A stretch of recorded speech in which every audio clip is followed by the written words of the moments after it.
సర్కారీ బడిలో చదివితే ఏమొస్తుంది? అక్కడ వసతులే సరిగ్గా ఉండవు, పాఠాలు సరిగ్గా చెప్పరు. చాలా మందిలో ఈ అభిప్రాయాలు బలంగా నాటుకుపోయాయి. ఇప్పుడిప్పుడే పరిస్థితిలో మార్పు తెచ్చేందుకు ప్రభుత్వాలు కొంత ప్రయత్నిస్తున్నాయి. అయితే మన ముందు తరాల వారు చదువుకున్నది ప్రభుత్వ పాఠశాలలోనే. ఇప్పుడంటే ఇన్ని రకాల ప్రైవేట్ స్కూల్స్ వచ్చాయి. అప్పట్లో చదువంతా సర్కారీ బడుల్లోనే. అలాంటి ఓ ప్రభుత్వ పాఠశాల గురించే ఇప్పుడు చెప్పుకోబోతున్నాం.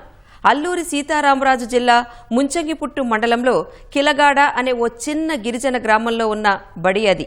10 కాదు, 20 కాదు, ఏకంగా 120 ఏళ్ల పైబడిన చరిత్ర ఈ పాఠశాల సొంతం.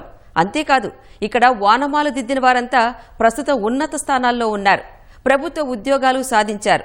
మరి ప్రస్తుతం ఈ పాఠశాల పరిస్థితి ఎలా ఉంది? ఈ బడి ఎందుకంత ప్రత్యేకం? ఆ వివరాలు తెలుసుకుందాం.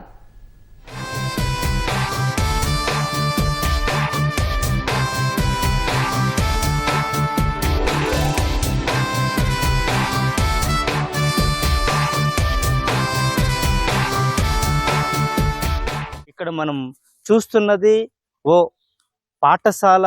మనం అత్యంత మారుమూల ప్రాంతమైనటువంటి పాడేరుకే 50 కిలోమీటర్ల దూరంలో ఉన్నటువంటి కిలగాడ ప్రభుత్వ పాఠశాల 100 సంవత్సరాల ముందుగానే ఏర్పాటైందని ఇక్కడ పెద్దలు తెలియజేస్తున్నారు. 2000 మంది పైగానే ఉద్యోగులుగా ఈ యొక్క పాఠశాల తీర్చిదిద్దిందంటే అది చెప్పుకోదగ్గ విషయం. మరిన్ని వివరాలు ఇక్కడ గ్రామ పెద్దలను అడిగి తెలుసుకుందాం. అల్లూరి జిల్లా పాడేరు ఏజెన్సీలో ముంచంగిపుట్టు మండలంలోని కుగ్రామమే ఈ కిలగాడ. 120 ఏళ్లకు పైగా చరిత్ర గల పాఠశాల ఉన్నది ఇక్కడే. ఈ బడి గురించి తెలుసుకోవాలంటే బ్రిటిష్ కాలం నాటి రోజులను గుర్తు చేసుకోవాలి. అప్పట్లో శిస్తులు కట్టించుకోవడానికి ముఠాదారీ వ్యవస్థ ఉండేది. 18, 19 శతాబ్దాల్లోనే ఏజెన్సీ ప్రాంతంలో బ్రిటిష్ వాళ్ళు ఒడిశా నుంచి రాకపోకలు సాగించేవారు. వారి ఆధీనంలోనే ముఠాదారీ బోర్డు ఉండేది. ఆ సమయంలోనే చదువు చెప్పేందుకు ఇక్కడ చిట్టపులి మల్లయ్య పడాల్ పోషణ పేరుతో చుట్టుపక్కల వారి కోసం స్కూల్ ఏర్పాటు చేశారు. పరిసర ప్రాంతాల్లోని పిల్లలంతా ఈ బడిలోనే చదువుకునేవారు.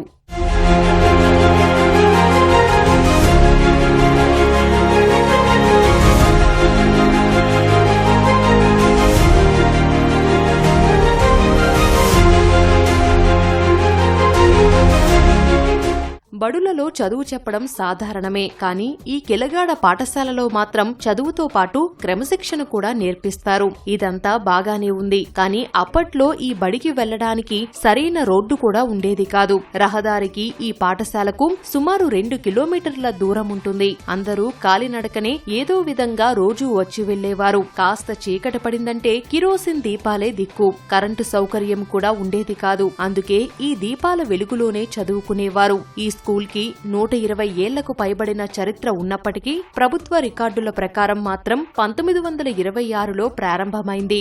ఎంతో మందికి విద్యాదానం చేసి ఎన్నో కుటుంబాలకు ఉద్యోగ అవకాశాలు ఇచ్చిన ఈ పాఠశాల కిలగాడ గ్రామ ప్రజలకు ఓ దేవాలయం.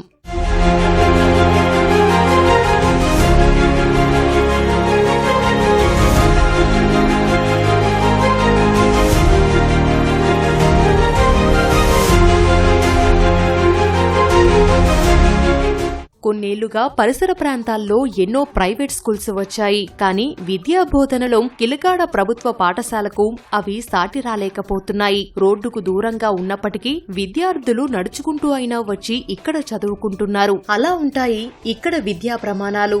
గతంతో పోల్చుకుంటే విద్యార్థుల సంఖ్య కాస్త తగ్గినప్పటికీ ఇప్పటికీ చరిత్ర మాత్రం చెక్కు చెదరలేదు. కాకపోతే ఎక్కడో ఓ మూలకు విసిరేసినట్టుగా ఉండడం వల్ల ఈ బడి అభివృద్ధికి నోచుకోవడం లేదు. తొలినాళ్లలో మొదటి తరగతి నుంచి 5వ తరగతి వరకే చదువు చెప్పేవారు. ఆ తర్వాత ప్రాథమికోన్నత పాఠశాలగా అప్గ్రేడ్ అయింది. ఆ తర్వాత హైస్కూల్ కూడా ఏర్పాటైంది. మరి చాలా మంది ఇక్కడి విద్యార్థులే మరి 15-20 కిలోమీటర్ల వరకు కూడా చదువుకొని పెద్ద పెద్ద ఉద్యోగస్తులయ్యారు. ఈ గ్రామం నుంచే 80 మంది డాక్టర్లు. డైరెక్ట్ డిఎస్పి మొన్న ఒక పిల్ల, డిఎస్పీలు ఇద్దరు, డిఎఫ్ఓ ఇప్పుడు కన్సర్వేటర్ స్థాయిలో ఉన్నారు. 5వ తరగతి వరకు చదివినా ఇప్పుడు డిగ్రీ వాళ్ళు కూడా పనికిరారు. అంత చక్కటి అక్షర దోషలు ఉండదు, వాళ్ళు మాటలు తేడాగానే ఉంటుంది, వాళ్ళ చదువులు అంత మంచిగా చదువు పెద్ద పెద్ద వాళ్ళే. ఇదే పాఠశాలలో నేను చదువుకొని 1984 సంవత్సరంలో 7వ తరగతి పాస్ అయ్యి తలార్సింగ్లో చదివి ప్రస్తుతం ఉపాధ్యాయ వృత్తిని చేపడుతున్నాను. మరి ఈ పాఠశాల వల్ల నేనే కాదు, మా ఇంట్లో వాళ్ళందరూ కూడా అభివృద్ధి చెందడం జరిగింది. ఈ పాఠశాల దాదాపుగా చెప్పాలనుకుంటే ఈ తదుపరి చుట్టుపక్కల గ్రామాల్లో ఉన్నటువంటి అనేక మంది చదువుకొని ఉన్నత విద్యావంతులయ్యి పెద్ద పెద్ద పొజిషన్లో ఉన్నారు. ఈ పాఠశాలకు చదువుకున్న వాళ్ళు ఒక 15 సంవత్సరాల క్రితం ఈ పాఠశాలకు ఉన్నటువంటి హాస్టల్ వసతి తీసేయడం వల్ల దీని తాలూకు ఈ గవర్నమెంట్ హై స్కూల్ తాలూకు మరి విద్యార్థుల సంఖ్య గణనీయంగా పడిపోయింది. కిలగాడ బడిలో చదివితే చాలు ప్రభుత్వ కొలువు వచ్చేస్తుంది అనే నమ్మకం బలపడిపోయింది. తగ్గట్టుగానే ఈ పాఠశాలలో చదివిన వారిలో వందలాది మంది వైద్యులు, ఉపాధ్యాయులుగా స్థిరపడ్డారు. ఇప్పటికే రిటైర్ అయిన వారు కూడా ఉన్నారు. ఆ రోజుల్లో మాకు కనీస కరెంటు సదుపాయం కూడా ఉండేది కాదు. మేము చదువుకున్న టైంలో మా ఉపాధ్యాయులందరూ కూడా మా పాఠశాల పరిధిలోనే ఉంటూ వార్డెన్ గారు, మిగతా ఉపాధ్యాయులందరూ కూడా మాకు ఒక క్రమశిక్షణగా విద్యాబుద్ధులు నేర్పించి, ఆ టైంలో మాకు కరెంట్ లేని సమయంలో మాకు ఒక దీపం వెలుతురులో ఒక సీసా 4-5 కలిపి కిరోసిన్ ఇస్తూ దాన్ని 1 రోజు 2 రోజులు వాడుకోమని చెప్పేవాళ్ళు. అప్పుడు 75-76 ఆ ప్రాంతంలో కూడా మాకు ఈ గ్రామంలో స్టడీ అవర్స్ అనేది మా ఉపాధ్యాయులు కల్పించి మాకు ఆ రకమైన విద్యాబుద్ధులు నేర్చి క్రమశిక్షణలో పెట్టి చేసినందుకు ఈరోజు మేము ఒక ఉన్నత స్థాయిలో మా గ్రామస్తులు మేమందరూ కూడా ఉద్యోగాలు చేస్తూ సక్రమంగా నిర్వర్తించుకుంటున్నాం సార్. ఇక ఇక్కడ భౌగోళిక పరిస్థితులు చూస్తే పంటలు పండించడానికి అంత అనువైన భూమి లేదు. చుట్టూ కొండలు, మధ్యలో కిలగాడ గ్రామం. అందుకే చదువునే నమ్ముకుంటూ ముందుకు సాగి కొలువులు సంపాదిస్తున్నారు ఇక్కడి ప్రజలు. వీరిలో డిఎఫ్ఓ, డిఎస్పీ, వైద్యులు, ఇంజనీర్లు, ఏడీలు, ఏఈలు ఇలా ఎందరో ఉన్నారు. ఈ పాఠశాలలో చదవడం తమకెంతో గర్వకారణమని చెబుతుంటారు వీరంతా. ఇదే బడిలో విద్యాబుద్ధులు నేర్చుకుని ఇక్కడే ఉపాధ్యాయులుగా విధులు నిర్వహించిన వారు ఉన్నారు. ఇదే పాఠశాలలో ఉపాధ్యాయునిగా పనిచేస్తున్నాను. నేను ఇక్కడ 1973లో 1వ తరగతిలో చదివాను. 1వ తరగతిలో జాయిన్ అయ్యాను. ఇక్కడ 7వ తరగతి వరకు చదువుకుని 8వ తరగతికి పాడేరు తలార్సింగ్లో నేను 1982-83లో నడుచుకుంటూ వెళ్ళి చదువుకొని ఈరోజు ఉపాధ్యాయ వృత్తిని చేపట్టి ఉన్నాను. మా అన్నదమ్ములందరం కూడా ఇక్కడే చదువుకున్నాము. చాలా హ్యాపీగా ఫీల్ అవుతున్నాను సార్. ఎందుకంటే ఇక్కడే పనిచేశాను. ఇక్కడ నా దగ్గర చదువుకున్నటువంటి విద్యార్థులు చాలా మంది మంచి మంచి పొజిషన్లో ఇప్పుడు ప్రెజెంట్ స్కూల్ అసిస్టెంట్లు, హెచ్ఎంస్ స్థానాల్లో కూడా ఉన్నారు. ఇక్కడ నేను ఇక్కడ ఎస్జిటిగా పనిచేస్తున్నప్పుడు నా దగ్గర చదువుకున్న స్టూడెంట్ ఇక్కడ హెచ్ఎంగా పనిచేశారు. చాలా హ్యాపీగా ఫీల్ అయ్యాను. రీసెంట్గా చదువుకున్న విద్యార్థుల్లో జిల్లాధికారులు ఉన్నారండి, ఇందాక చెప్పినట్టు డాక్టర్లు ఉన్నారు. ఈ చిన్న చిన్న ఉపాధ్యాయులు, లేకపోతే మెడికల్ డిపార్ట్మెంట్ పనిచేసేవాళ్ళు, ఫారెస్ట్ డిపార్ట్మెంట్లో పనిచేసేవాళ్ళు లాంటి వాళ్ళు చిన్న ఉద్యోగులు అయితే కోకొల్లలుగా ఉన్నారండి. మరి ఉపాధ్యాయులు కింద నుంచి వచ్చిన వాళ్ళు కానీ, లేకపోతే మా పరిసర ప్రాంతాల్లో ఉపాధ్యాయులు కానీ మహా ఇంట్రెస్ట్ తోటి చదివించి మా అందరికీ కూడా కడుపు నింపుకోవడానికి బోధ దొరికేటట్టు చేశారు.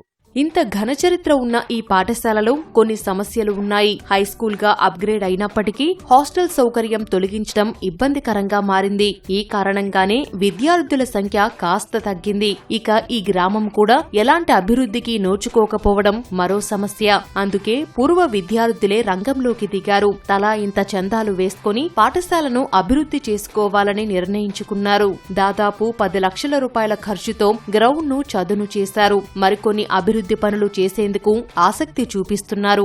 ఎక్కడైతే చదువుకున్నానో అదే పాఠశాలలో పనిచేయడం నాకు పూర్వజన్మ సుకృతంగా నేను భావిస్తున్నాను.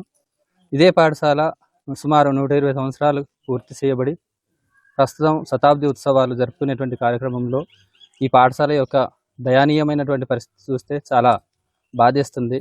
పాఠశాలకు మా వంతుగా pay back to our school అనేటువంటి కాన్సెప్ట్లో భాగంగా సుమారు ఒక 6-7 లక్షలు మేము పోగు చేసి ఈ స్కూల్ డెవలప్మెంట్ చేసేటువంటి కార్యక్రమాల్లో మేము పాటుపడడం జరుగుతూ ఉంది. ఇప్పుడు మేము చదువుకున్నామంటే టీచర్స్ అయ్యాము, లేదా వివిధ రకాల ఉద్యోగాలు చేయడం జరిగింది. మా పిల్లలు చాలా రకాలుగా గెజిటెడ్ ఆఫీసర్లు అయి ఉన్నారు. మా పాప స్కూల్ అసిస్టెంట్ అయింది. అలాగే చాలామంది కూడా డాక్టర్లు అయ్యారు. ఇక్కడ చదువుకున్నటువంటి పూర్వ విద్యార్థుల యొక్క పిల్లలందరూ కూడా చాలా ఉన్నత స్థాయిలోకి వెళ్ళారు.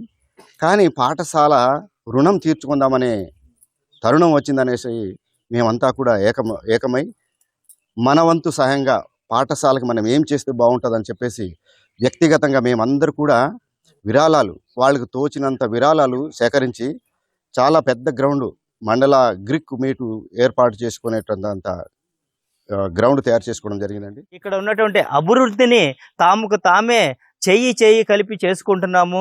ఈ చుట్టుపక్కల ఉన్నటువంటి పాఠశాల ఆవరణ కావచ్చు, గ్రామం గ్రౌండ్ కావచ్చు, ఇతర మేమంతా కూడా స్థలాలన్నీ కూడా ప్రభుత్వానికి ఇచ్చినప్పటికీ అభివృద్ధికి కొద్దిగా వెనుకబడి ఉంది. ప్రభుత్వం కూడా చేయి కలిపితే ఈ యొక్క శతవసంతాల యొక్క కార్యక్రమం మరింత ముందుకు తీసుకెళ్లేటటువంటి అవకాశం ఉంటుందని ఈ గ్రామ ఉద్యోగులు తెలుపుతున్నారు.